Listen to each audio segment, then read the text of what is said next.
días para quienes nos acompañan tan temprano en la mañana en este sábado de Filbo, el primer sábado de la Filbo. Muchas gracias por su asistencia, muchas gracias a la Feria del Libro de Bogotá por recibir también este evento de Movie, una plataforma de cine jurado a mano que usa la plataforma de la Feria del Libro, ha hecho una alianza con la feria para lanzar un nuevo número de su revista Notebook. Esta es la número 7, ya este es como el cuarto año, creo, que se hace un evento alrededor de esta publicación, dado que Movie, digamos que además de plataforma, ha sido un proyecto que piensa el cine desde muchísimas instancias, no solamente desde el consumo digital de las películas, sino también que ha promovido estrategias para reflexionar alrededor de las imágenes y los sonidos que nos interesan, ¿no? Como espectadores. Para este evento en particular, para este lanzamiento, hemos invitado a 3 artistas colombianas, 2 cineastas y una escritora, Carla Melo, cuyo cortometraje La Perra hace unos años circuló muchísimo, Diana Obando, que el año pasado sacó un libro, Noche, Noche, Noche, con Planeta, y Canela Reyes, que también es cineasta, ha colaborado con varios documentalistas y a su vez también ha dirigido 2 proyectos muy hermosos e importantes, La Bonga y Las Almas y los Ojos, recientemente estrenado en el Festival de Cine de Cartagena y con el cual también ganó el premio Mejor Dirección. Entonces, hemos reunido a estas 3 artistas para hablar del tema que convoca los textos, que reúne los textos, que reúne la revista en este nuevo número alrededor de lo infilmable. Entonces, para hablar de esto, hay un par de textos introductorios en la publicación que aluden a 3 aspectos de aquello que podría ser considerado infilmable. Por un lado está lo que es físicamente infilmable debido a las limitaciones técnicas del cine mismo, pero también lo que es ontológicamente infilmable, que se refiere a aquello cuya naturaleza es inaccesible, al menos en términos materiales, y finalmente lo que es inmoralmente o políticamente infilmable, ¿no? Entonces, la idea es que pues la revista a lo largo de los diversos textos que reúne, explora, digamos, estas 3 dimensiones, que al final también se van cruzando, ¿no? Cosas que de pronto hoy en día ya pueden ser filmadas, de repente nos parecen como algo incorrecto hacerlo. Y en esa medida, pues el trabajo de las 3, a nuestro criterio, pues dialoga ampliamente con lo que la revista propone. Y para abrir la conversación, sí quisiera, en principio, también como poner en contexto por qué es pertinente hablar en un país como el nuestro de cómo el arte puede acceder, evocar aquello que es intangible. Y para esto me refiero a un texto de Pedro Adrián Zuluaga, publicado en Gaceta, que se llama Realismos Espectrales, en el que también, pues a su vez, cita la investigación de una académica que se llama Juliana Martínez, en la que ella detecta en el arte, la literatura y el cine de Colombia un carácter fantasmal, ¿no? Como que hay un interés, hay como una presencia de las figuras espectrales y fantasmagóricas en diversas obras del arte que se han producido históricamente en el país. Esto también, pues, naturalmente provocado por nuestra historia misma, por los duelos que comunidades, personas, colectivos, territorios han debido como tramitar.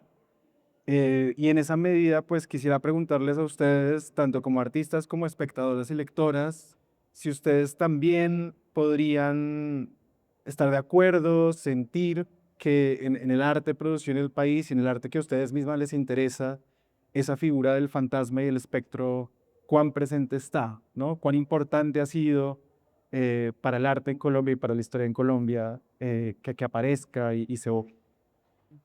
Buenas tardes, gracias por estar aquí hoy a esta hora, sábado. Em, Qué buena pregunta. A mí me parece como es un tema anchísimo. En mi trabajo en particular, sí, por supuesto, me interesa trabajar con los muertos, me interesa trabajar con, pero no me interesa trabajar con ellos como en términos de algo intangible o quieto o mudo o aterrador, sino como una gente que necesita que uno le ponga un asiento y que en la medida que uno le ponga un lugar y le ponga una conversación, pues también se asienta, ¿no? Eh, como que es importante ponerle un asiento a los muertos, ¿no? Porque si no están como solo viéndonos, ¿no? Y no pueden acceder a ayudarnos, no pueden acceder como a participar. Como que siento que en Occidente la forma en que se tramita el duelo, la forma en que nos relacionamos con la muerte, etcétera, hace que haya como una distancia muy fuerte y entonces los muertos no pueden participar de la vida, que también es su función. Entonces es bonito, yo siento que una de las formas de ponerles un asiento pues son las artes. Y sí, en particular acá, pues por la historia de violencia de este país, tenemos mucho, mucho para trabajar con ello. En el PDF que mandaste, vi que mencionaste a Pichapong Weracetakul y hace unos años él vino a presentar justo una peli suya y el director de fotografía de él, que no me acuerdo cómo se llama, Tajumbu. ajá, él, él decía que le había impresionado mucho, que sentía que la gente acá era muy triste. Yo estoy en desacuerdo, pero, o sea, me parece como muy categórico, pero es una persona muy sensible, él es una persona que está entrenada en el mirar, ¿no? O sea, si es director de fotografía. Y sí, cuando él dijo eso, yo tuve como una impresión muy, no sé, como ahora que estoy migrante también, que uno se percibe diferente desde fuera, que uno percibe a su país distinto desde fuera, sí hay una cosa ahí que nosotros como colectivamente estamos recién masticando. Y, y es tremendo, es duro. Perdón, no me quiero extender más, pero ajá. Em, sí, yo creo que no es casualidad tampoco que varios de nuestros trabajos dialoguen con el tema de los difuntos y de los muertos y nuestro trabajo en las películas también ha estado muy presente y lo hemos tratado de diferentes maneras, también exacto como intentando ponerles un acento, ¿no? Y justo el libro que mencionas es un libro que a mí me acompañó durante el proceso de mi última película, Las almas ni los ojos, y era muy interesante como Julián hablaba pues, del realismo clásico, ¿no? Que luego en Colombia se transformó en el realismo mágico y ahora pues surge este realismo espectral y me parece muy interesante como ella hablaba también de cómo en Colombia los fantasmas ya no son como la metáfora de una pérdida, sino que son entes, son seres con una agencia, con una presencia que pues vuelven al mundo de hoy y de alguna forma como a reclamar y a exigir una justicia y una escucha y una reparación. Entonces yo creo que es importante ver cómo en el cine, en distintas películas que hemos estado haciendo y también incluso pues en la literatura, como a qué vienen y a reclamar estos fantasmas, ¿no? Y como escucharlos y creo que nos pueden decir mucho sobre el mundo de hoy, sobre las artes y como también sobre cómo los colombianos pues hemos tratado a nuestros muertos y como ese pasado negado muchas veces que tenemos. Bueno, hola. Pues yo puedo hablar desde la animación y es una animación hecha a mano, cuadro a cuadro, directa sobre el papel.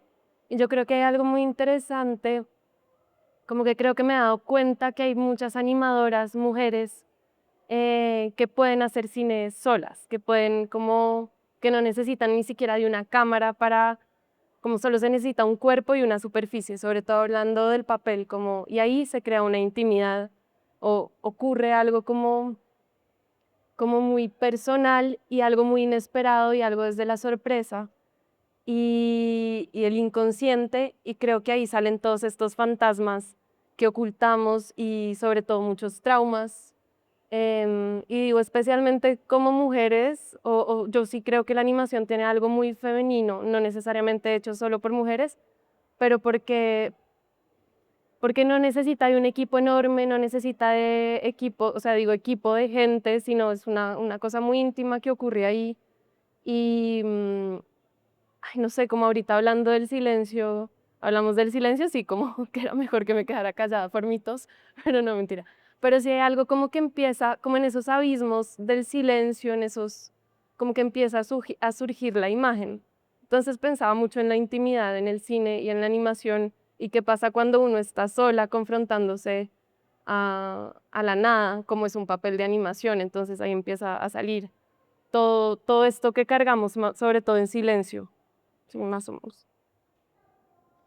Bien, y ahora que Diana mencionaba Pichatpong, pues naturalmente aparece la referencia de Memoria, que fue la película que él rodó aquí en Colombia, que se trata de una mujer que, pues en medio de muchas cosas que ocurren en la película, está buscando un sonido, ¿sí? Y para ello recurre a un ingeniero de sonido, al que le intenta describir el sonido que ella ha escuchado como intermitentemente. Y es muy especial como la escena en la que ella habla con él se evidencia quizás los límites del lenguaje para acercarse a esa experiencia, ¿no? Em, y lo menciono porque quizás cuando hablamos de lo infilmable, también podríamos hablar de lo que es incomunicable, lo que es intransmitible, lo que es a lo que únicamente nos podemos acercar desde la imitación, la metáfora, pero nunca como transmitir directamente esa experiencia, ¿no? Em, y eso pues habla de eso, de las limitaciones del mismo arte, del cine, de la escritura, de la palabra. Y me interesa mucho como pensar en las obras de ustedes, cuáles son las estrategias que han encontrado para hacer comunicable o invocar esa experiencia, ¿no? Digamos que naturalmente Diana, a través de la literatura, digamos que la palabra ocupa un lugar central, pero al mismo tiempo en los documentales en que ha trabajado Canela, la palabra también ocupa un lugar muy importante para evocar eso que no se puede como asir, ¿no? Y sin embargo, en los distintos trabajos en los que tú has trabajado, han encontrado estrategias muy distintas, ¿no? El registro directo de las ceremonias, de un rito, pero también como la creación del espacio, pues digo, en ese sentido, pues está la bonga, está Los sueños viajan con el viento, pero también está la creación de un espacio poético como suspendido, en el caso de Carro Pasajero, y ahora Las almas y los ojos es una cosa como súper teatral, ¿no? Pero las tres maneras como que buscan acceder a eso, ¿no? Acceder a esas memorias, muchas veces violentas también. Y por su lado, Carla se aleja de la palabra y encuentra quizás en el dibujo la manera, como, en el dibujo y la técnica de la animación, como hacer aparecer eso directamente, ¿no? Como esas vivencias de una manera también más abstracta, quizás, sí, no sé cómo describirlo, pero sí está bueno como explorar desde sus propias prácticas y sus propias obras, cómo ha sido acercarse a esa, como comunicar esa sombra, ¿no? Al menos de esas experiencias.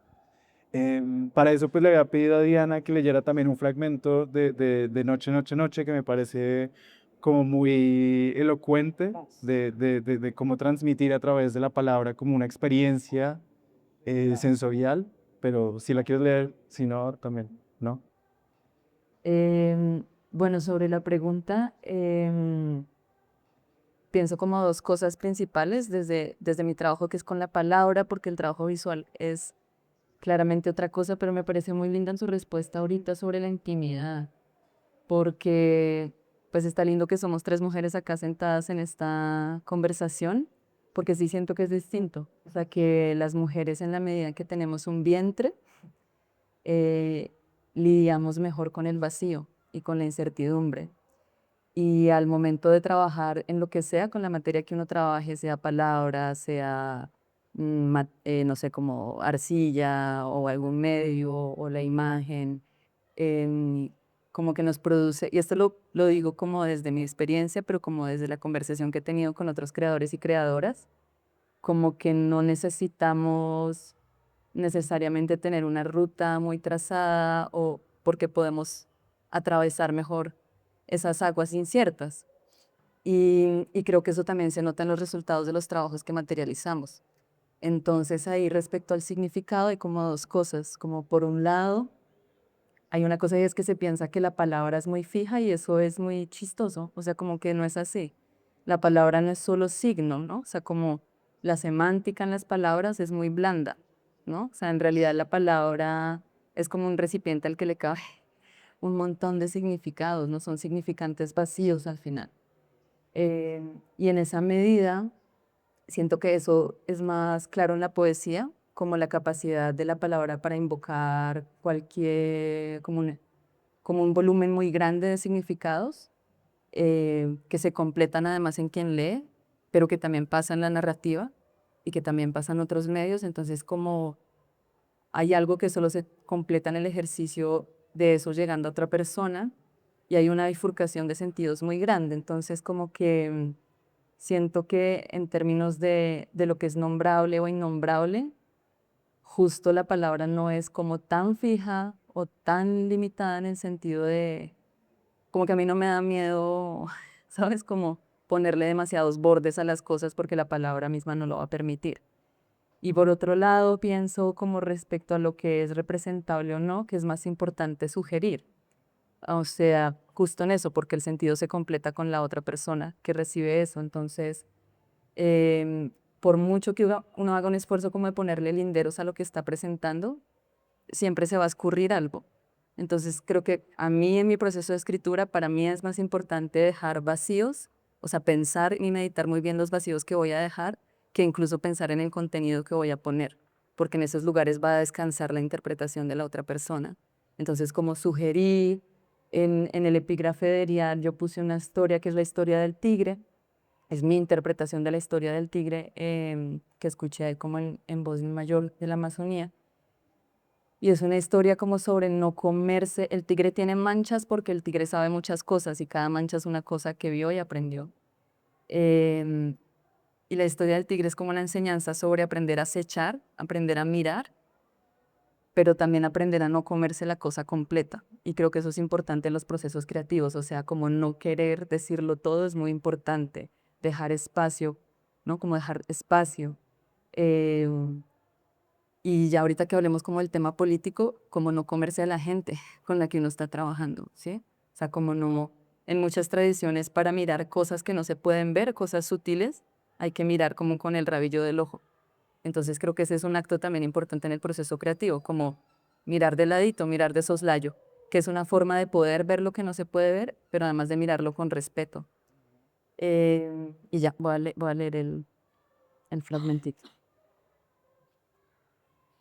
Esto es un fragmento de la novela que publiqué el año pasado que se llama Noche, Noche, Noche. Tomás sentía que hablaban exageradamente lento y que el sonido de sus voces se apagaba, como si estuviera escuchándolos desde debajo del agua. Discutían sobre la planta y hacían conjeturas. Tomás cada vez entendía menos. Le costaba retener las palabras suficiente tiempo para darles sentido. Escuchaba pueblo y mientras se hacía la imagen del pueblo perdía todo lo demás. Después le empezaron a llegar solo palabras sueltas, como ruidos. Sara sonaba, sola, Nina, negro, pantalón. Vladimir replicaba, comida, mañana, caballo. Cuando ya no escuchó más que ruidos, los ojos se le anegaron en lágrimas y vio que el techo se estremecía. Parecía el lomo de un perro que se sacudía. Todavía muy al fondo, como si estuvieran afuera de la casa, sonaban Sara y Vladimir, ya no como gente, sino como parte del murmullo de la noche, indistintos del goteo del agua en las tejas o el azote del viento contra las ventanas. El techo seguía estremeciéndose y Tomás notó que el movimiento que iba y venía dando la impresión de una piel erizada, era una colonia de hormigas en ronda sobre la esterilla. Fue entonces cuando sintió que una fuerza invisible lo jaló de los labios y que estos se estiraron hasta formar una trompa muy larga. Como había aceptado, por natural e incontestable, el dolor del hueso roto unos minutos antes, Tomás aceptó que se había transformado en un oso hormiguero. No se preguntó si era posible, Podía recordar lo que había pasado esa tarde, incluso sentía el malestar por el dedo inflamado, pero nada lo separó de la posibilidad de ser un hormiguero. Desplegó la lengua húmeda y fina y atrapó una hormiga en su babasa. En cuanto la tuvo dentro de la boca, una imagen se formó. Un niño escribía en un cuaderno lleno de sumas y restas. Al tragarse la hormiga, sintió el dolor en las manos de tanto escribir, la aspereza del lápiz avanzando sobre el papel, las ganas de salir a jugar, cierta angustia por la dificultad de las restas y un olor agrio como a leche fermentada que venía de afuera. Se miró las manos y la visión le produjo vértigo. Por un instante fue consciente de la imposibilidad de lo que estaba pasando. Sus manos seguían ahí, con el dedo inflamado y tieso entre el entablillado, con los rastros del trabajo de ese día, y al mismo tiempo también estaban las patas del oso y las manos del niño.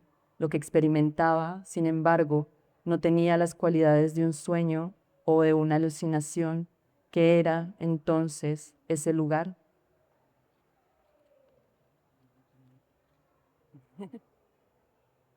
¿Es que siga? Muy lindo ese fragmento. Y bueno, creo que tiene que ver también con algo que también atraviesa nuestro trabajo. En realidad creo que uno de los temas principales que atraviesan mis distintas películas es la idea del retorno. Y creo que no es casualidad tampoco que seamos como una generación hablando del retorno y del retorno a la tierra, ¿cierto? Y el retorno es interesante porque como que superpone distintas capas de tiempo, entonces pues está obviamente este pasado con los recuerdos, también hay un presente evidente y hay también como un futuro de uno proyectándose en ese futuro o de un futuro pues que no fue, ¿no? Un futuro paralelo pues que se negó a existir. Y en todas estas capas pues está mucho como lo intangible, ¿no? Y lo intangible de algo que fue o que va a ser. Y yo creo que nosotros hemos intentado, y yo hablo de nosotros porque siempre he trabajado como en codirección y en equipos, hemos intentado representar eso que es intangible e incomunicable como a partir de diferentes formas, ¿no? Y entonces pues no sé, de algunas, por ejemplo, son como muchas a través de la palabra y como lo dices, la oralidad es súper importante.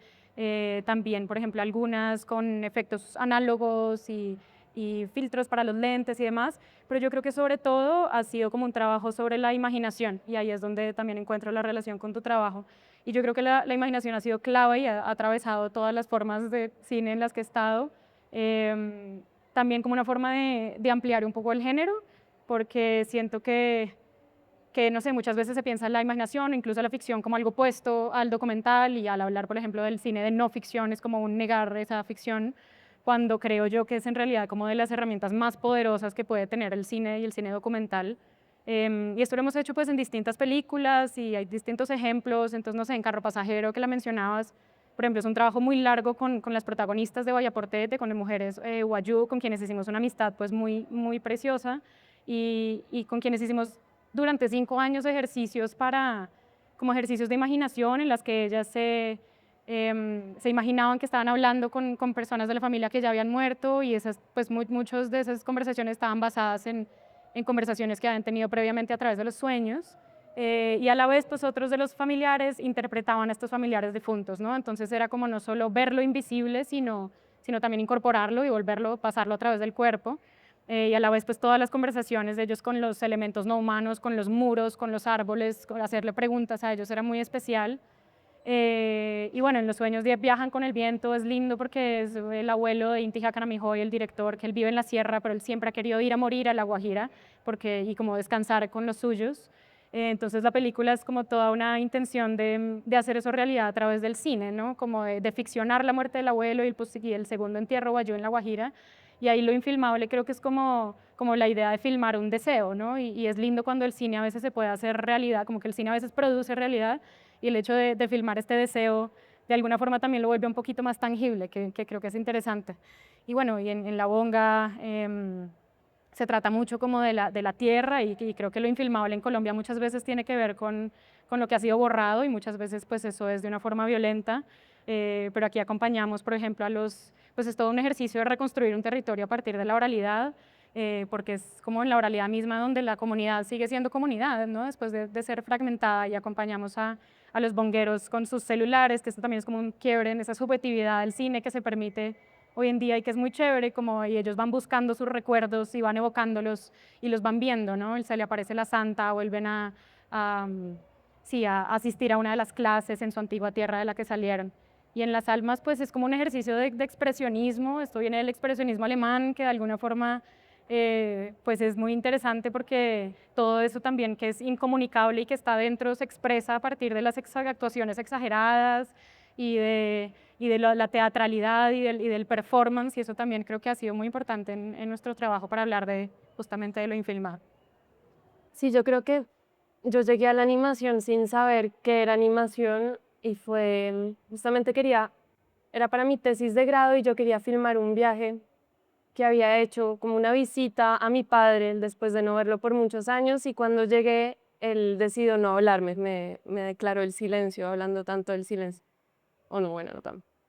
Y ahí yo dije como, alguien me dijo como eso es una historia increíble, una joven va a visitar a su padre en bus y después de muchas horas llega y el papá no le habla, jajaja, muy bueno.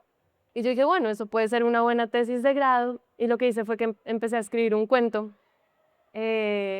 sobre eso, como en realidad era algo como que me emocionaba y me afectaba mucho, y como intentando poner en palabras el silencio. Yo creo que había algo de eso, como intentando entender ese silencio, intentando ver por qué él no me hablaba, como viendo si me culpaba o si era algo como de la naturaleza. Entonces al final escribí un cuento sobre la naturaleza que se lo devoraba y lo volvía un monstruo, y esa era como mi explicación que necesitaba, si no fuera real, a su silencio.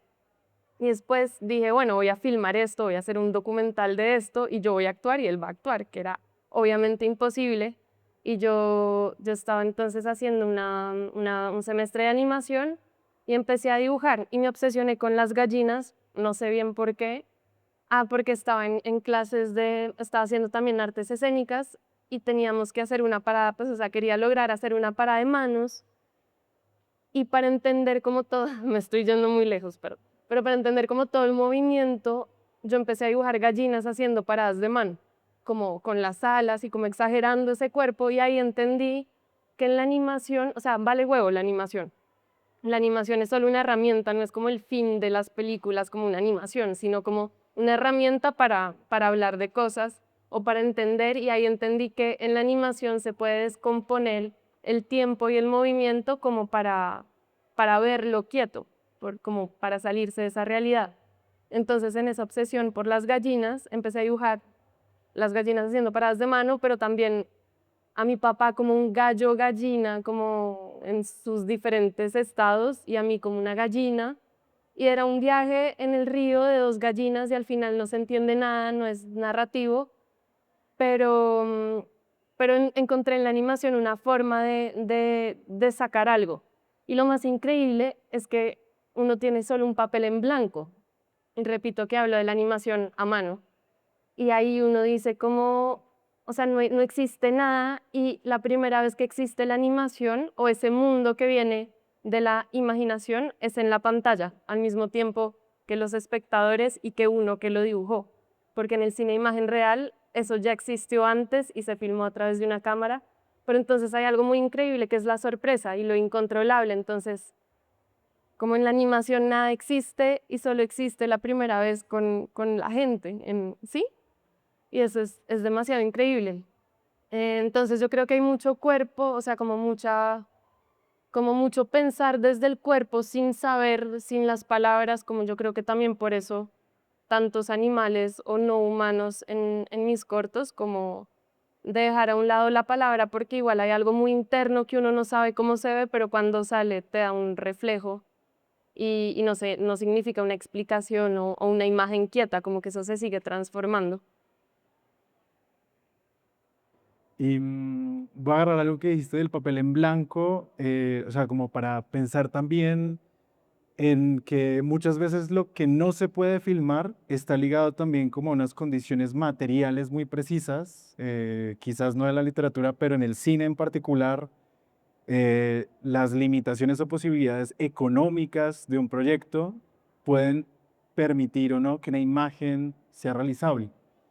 Y en ese sentido, hay una realizadora argentina que se llama Lucila Podestá, que escribe un texto en el que dice esto chiquito que va a leer, que me parece también importante como tenerlo en mente, y es, hay una imagen que no puedo filmar porque no tengo el dinero para realizarla.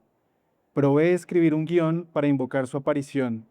Probé escribir la imagen en la pantalla para que la película sea aquí y ahora posible. ¿Pueden ver lo que veo? ¿No? Se han enfrentado también como a esa imposibilidad de materializar una imagen por algo tan terrenal, pues, digamos también como eso. O qué ideas también despiertan ustedes como esa limitación que al final también, pues lo económico sí atraviesa como la realización de los proyectos. Igual, yo sigo porque creo que es un poco lo que decía ahorita, como lo increíble de la animación es que todo se materializa, entonces es más como que uno no puede, como, sí, todo es incontrolable, pero todo al final se materializa y todo objeto material se puede ser animado, entonces creo que justo en la animación pasa lo opuesto, es como, es una búsqueda interna, mientras que creo que en la imagen real es una búsqueda como por ser fiel a una imagen de pronto, pero bueno, obviamente también está cargado de las sorpresas y los errores y accidentes que uno se va encontrando. Em, no sé.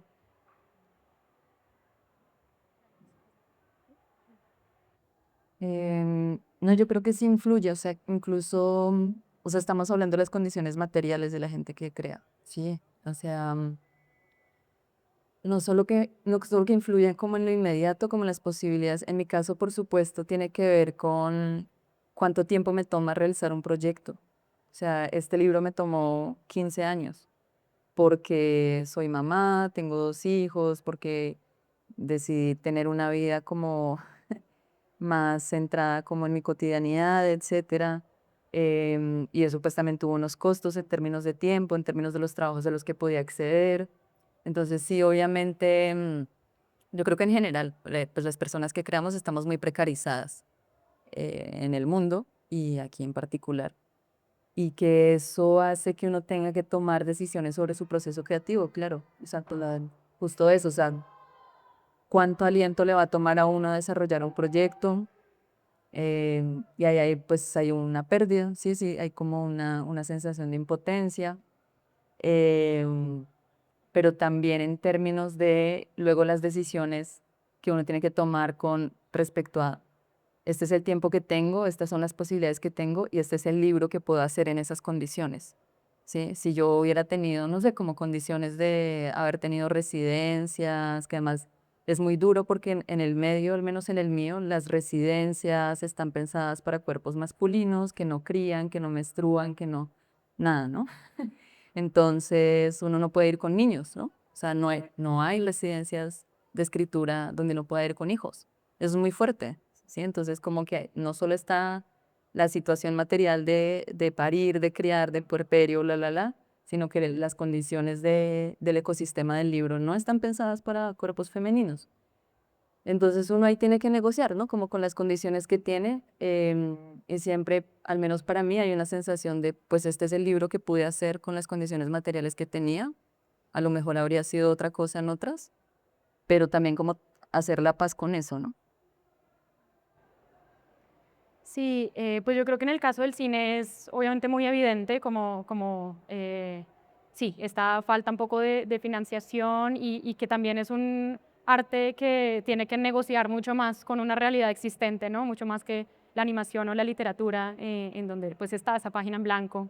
Sin embargo, creo que pues en mi trabajo y en la forma en la que yo lo he intentado conciliar es como en que el trabajo se base en un proceso muy largo con la gente de una creación colectiva que para mí es lo más importante del mundo a la hora de hacer cine y que a veces, muchas veces como que ese proceso es mucho más importante que el resultado mismo de una película, ¿no? Incluso pensaba que a veces lo más importante y lo más valioso de una película ni siquiera queda en la película. Y yo creo que ahí en ese trabajo con la gente es donde se pueden encontrar un montón de recursos que no necesitan de grandes presupuestos, que no necesitan, ¿no? Como de un aparataje muy grande, como solemos pensar pues también del cine industrial, y cuando nos bajamos de esa nube encontramos una cantidad de cosas que son incluso mucho más chéveres que lo que puede también llegar a ser como una gran producción. Por ejemplo, nuestra nueva película que estamos terminando, Gigante, es todo un pueblo jugando a hacer una ficción a través de sus celulares y grabándola toda, grabada por las protagonistas con sus celulares, y esto crea también como una cosa pues maravillosa de la subjetividad y de la invención del juego a hacer cine mismo. Entonces yo creo que en mi caso no ha sido realmente como un limitante. Obviamente pues tenemos que vivir de esto y yo vivo de las convocatorias y eso puede ser muy difícil, pero creo que también todo lo que me trae es inmenso, ¿no? Y estoy como tan agradecida de poderlo hacer así. Bien, y esta última parte, ya nos referiremos a una tercera dimensión de lo infilmable que tiene que ver con lo moral y lo político, que me parece muy importante también en un contexto como el nuestro. A lo largo de la revista hay varios textos que se refieren justamente a la censura, ¿no? A lo obsceno, que pues al final sí responde como a unas ideas que desde el Estado, desde la sociedad misma, que recibe las obras de quienes hacen cine, libros, arte, em, empiezan como a moldear una idea de lo que debería o no ser filmado, ¿no? Em, Hay una cineasta tailandesa, pues cuyo trabajo es censurado repetidas veces por el gobierno tailandés, y ella, digamos que a ella lo que le parece obsceno es la censura, ¿no? O sea, no es las imágenes que ella propone que contradicen como una idea de que el arte debería dar buen ejemplo, ¿no? Enseñar a sus ciudadanos a comportarse bien, a como reproducir unos valores nacionales, ¿no? Como Dios, patria y familia, ¿no? Em, y digamos que a su vez también defiende, al tiempo que defiende la libertad, la autonomía de quienes crean, también la posibilidad de que en el arte habiten las imágenes más oscuras también, para que como seres humanos pues podamos acceder a través del arte a ellas y reconocernos a nosotros mismos. Ella misma dice como que podamos horrorizarnos por ellas, conocernos a través de ellas, porque es que precisamente como que obstaculizar como ese otro reflejo es lo que quizás nos hace malos ciudadanos también, ¿no? En esa medida, pues también pienso como, pues, está este realizador iraní, Jafar Panahi, ¿no? Que desde 2010 más o menos hace una trilogía que empieza con Esto no es una película. El tipo cumple una condena de prisión domiciliaria, el gobierno iraní le prohíbe filmar, le prohíbe ser cineasta, y sin embargo él toma eso también como tema, como materia, y filma en su propia casa, filma sobre su propia condena, ¿no? Al final, como eso que le han prohibido hacer, esa prohibición se vuelve asunto para su propio cine. Y en particular, pues sí me interesaba preguntarles sobre algo que de repente también tiene que ver con el trabajo en particular de Diana y de Canela, y tiene que ver con, digamos, hay un contacto también como unas comunidades, con un conocimiento ancestral, milenario, que también uno se pregunta en qué medida el arte también debe dar cuenta de todo lo que el mundo contiene, incluso violando quizás como eso que decías tú de no mirarlo directamente a los ojos, sino por sugerencia, pero igual hay realizadores que como que se atreven a mirar ahí, ¿no? Como directamente. Hace muchos años aquí en Colombia hubo un documental que se llama La Eterna Noche de las 12 Lunas, que retrataba el encierro de una niña wayú, que es un proceso, un rito tradicional en el que la niña cuando tiene su primera menstruación es encerrada por un año como un proceso de preparación para el paso a la adultez. Y una de las críticas que se le hizo a ese documental fue precisamente como violar el aislamiento que naturalmente comprendía el rito, ¿no? Para mostrarlo, ¿no? Como para exponerlo. Entonces, ¿en qué medida también piensan ustedes que cuánto de eso debería mirarse directamente o por el rabillo del ojo, como dice Diana, ¿no? Digo, como que bota estas ideas ahí para pensar también en conjunto que deberíamos mirar a la cara, ¿no? Como tan frontalmente y que está bueno que permanezca desde la sugerencia, ¿no? Em, pues yo no creo que el arte tenga como un deber enciclopédico, para nada, como de registrarlo todo, y que el límite pues siempre va a estar como en esa relación con las otras personas, ¿no?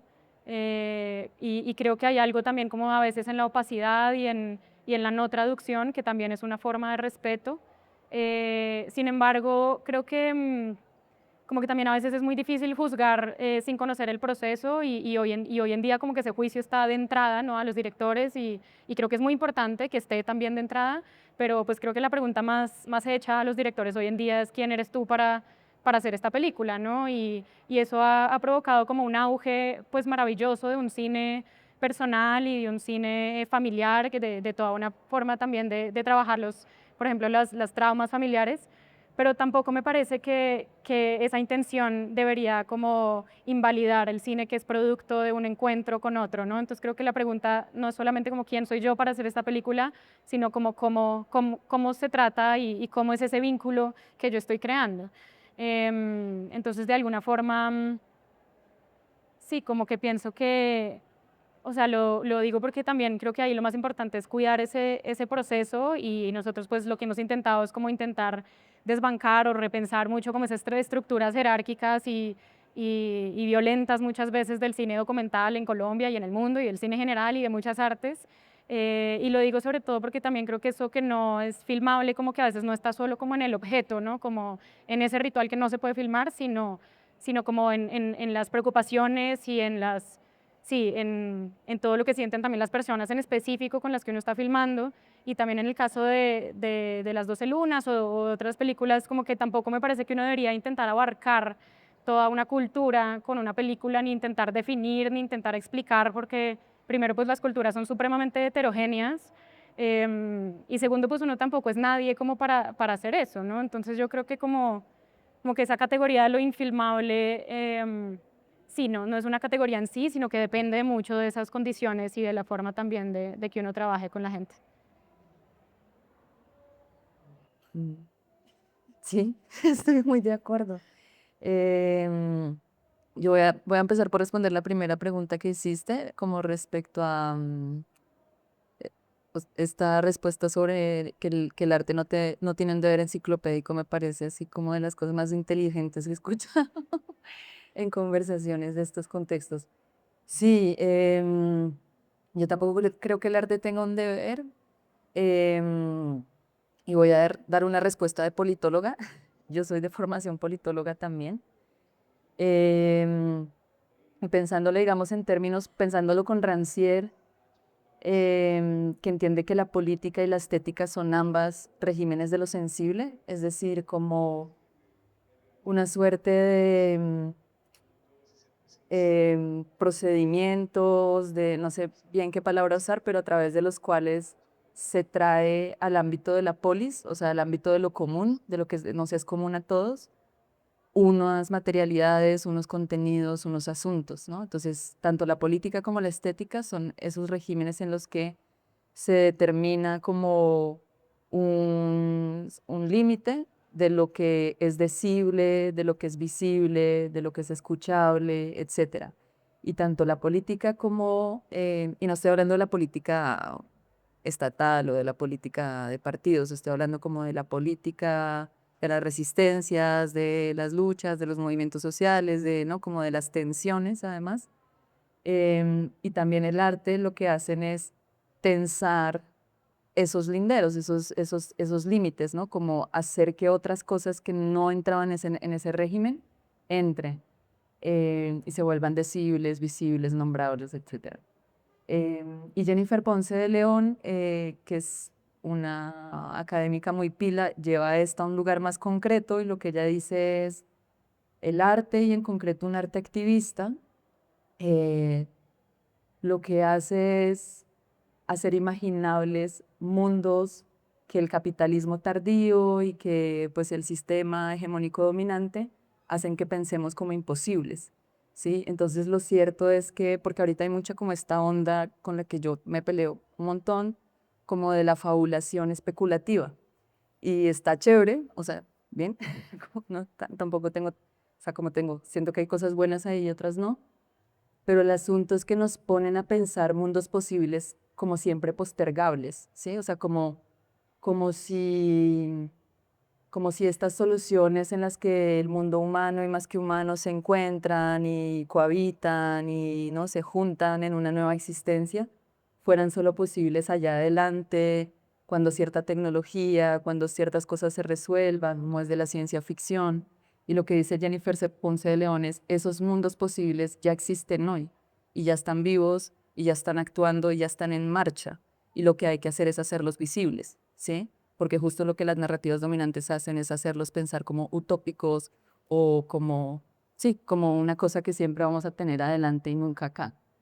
Entonces sí, como que las artes en concreto pues tienen también esa posibilidad de traer a esos mundos como acá, ¿no? Como asentarlos en la realidad, que ya están, pero como digo, como en ese régimen.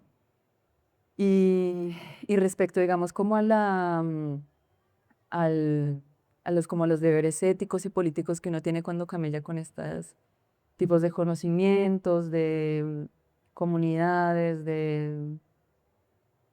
sí, como incluso pienso que esa responsabilidad no solo se tiene cuando uno es ajeno al contexto, sino que se tiene con los contextos de uno también. O sea, es un respeto y un deber que uno tiene también incluso cuando escribe sobre la familia de uno, sobre sus amigos, o sea, cuando trabaja en la intimidad. O sea, me parece chistoso que haya como esa distinción, ¿no? O sea, ahí también hay una responsabilidad ética tan importante como la otra. Y estoy muy de acuerdo con tu respuesta porque creo que Cristina Rivera Garza habla un poco de eso, ¿no? O sea, porque ella habla precisamente como de la desapropiación, ¿no? Como los procesos de desapropiación y de cómo generar asambleas. O sea, como, es decir, como por un lado pasa por las relaciones, es decir, como en qué medida uno está en un monólogo hecho a partir de retazos de cosas que uno se tragó y está ahí como, ¿no?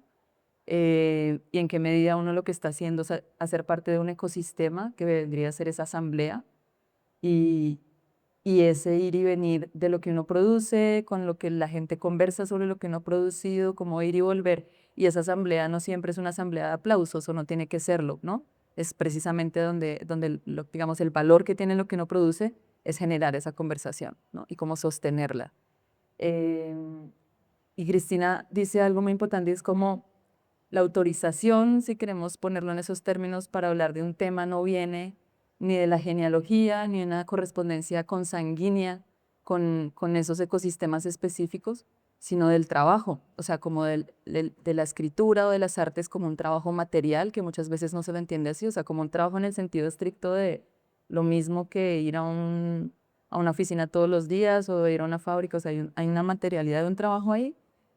Y como ese sentido de la autorización viene de eso, o sea, como que yo lo pienso como en la medida de que uno se lo haya sudado en serio, o sea, como de haberlo pasado por el cuerpo, haberle puesto uno mismo su saliva a eso y ya desde ahí poder entregarlo.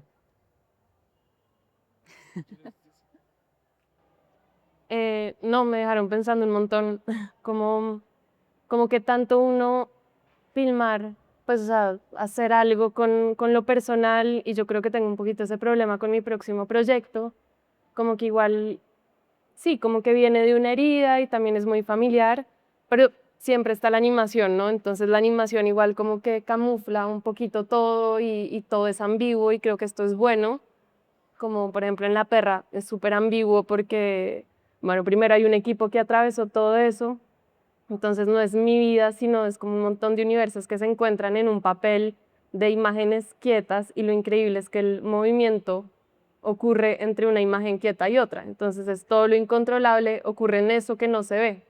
Entonces digamos que ahí uno puede ocultarse un poco y decir como la animación tiene una vida propia, yo solo fui un vehículo, pero obviamente, pues nada, si me hago esa pregunta como de la animación que puede esconderse, pero que también puede transmitir, yo creo que otras capas también muy de la emoción y de lo interno que pueden ser muy hirientes. Y pienso en La perra, que hay una escena de sexo muy fuerte y yo no me di cuenta hasta que lo vi en la pantalla grande, que es súper cruda y también es por el sonido y el sonido justamente no es tangible. Em, y es muy loco eso, como que lo corporal y la carne y la violencia hacia la mujer se termina de ser como muy real por esa capa del sonido. Entonces la animación tiene como un montón de texturas y capas fuera de lo real, pero al mismo tiempo como que termina siendo como muy, muy crudo. Y pensaba también en mis estudiantes que yo no podría mostrarles muchas escenas como, pues porque la animación o el cine o todo se mueve mucho por el deseo. Entonces hay muchas animaciones femeninas, pues como hechas por mujeres, como con esto que hablamos al principio de lo femenino, como que hablan de abusos. Hay una de una violación muy dura que se llama Fosa Común de Isibene Oñederra. Y eso yo lo puedo mostrar porque no es explícito, pero siento que es aún más duro que si fuera real. Pero si no, ya me hubieran echado de la universidad si mostraba eso con humanos. Entonces, bueno, no sé bien a dónde quiero llegar, pero sí quería contar una anécdota. Y es que como después de mostrar La perra, como muchas mujeres se acercaron, como mucha gente se acercó como afectada, pero en especial me acuerdo de un señor, un viejito animador insoportable, que le molestó mucho la escena de sexo. Y eso me parece una locura, es como nadie me censuró, pero no me censuraron las mujeres como sintiéndose afectadas o las jóvenes, como que ahora igual hay algo como de que no sé, pues como que prefieren que uno advierta y nadie les advirtió de la violencia, pero este señor conservado como le molestó mucho y dijo que mi película era gore y porno sin razón. Él no vio nada más que el sexo, entonces nada, como quería contar esa anécdota que me parece buenísima al final.